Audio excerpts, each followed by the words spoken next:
Hey everybody, Dr. Langston here. Got my buddy Skelly. Apparently he's ready for Valentine's Day, which is fine. We're going to talk a little bit today about anything in your hands, pain-wise. Tingling, numbness, pain, burning. Everybody thinks anytime I have something in my hands, it's got to be carpal tunnel. Not really the case, okay?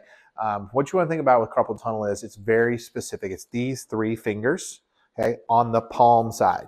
Sometimes you can get a little bit on the inside of the ring finger, but the nerve that goes through the carpal tunnel goes to these three fingers on the palm side. So if you're having numbness and tingling in these three fingers on the palm side, then you at least have some form of carpal tunnel. And what I mean by that is carpal tunnel can manifest in the wrist, but you can also get similar symptoms if it's coming from the neck. Okay, we call that like a double crush syndrome.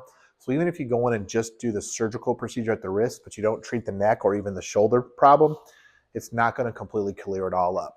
The other thing you can get is sometimes you'll get an issue in the pinky or the outside of the ring finger. That is actually called ulnar tunnel. Comes from the elbow. Also can have some issues in the neck. So again, if you're going to go in and have those issues looked at, you got to look at the elbow. You got to look at the neck. Last thing you can get is anything here that's on top of the arm. We call that the radial tunnel.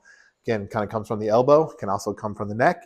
You got to look at the neck. Got to look at the elbow. Can't just look at this. And if it's the whole hand, if your whole hand is numb or tingling or burning or in pain, definitely something's coming from the neck. Could you have a little bit of an issue in the wrist from carpal tunnel? Yeah, possibly, but it's definitely coming from the neck.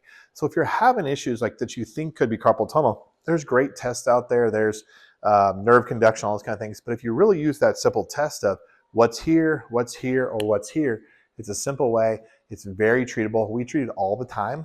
We use laser therapy, we use acupuncture, we use spinal adjustments, we use soft tissue work, splinting. All are really great things that are not going to have you not be off work or to be off work, which nobody wants to miss work in this day and age. You got to work, you got to provide for your family. So if you're thinking about surgery, think about the possibility of conservative care. It's cheap, it's easy, it's simple, it's fast, and you're no downtime. So think about that. Hope you guys are doing well.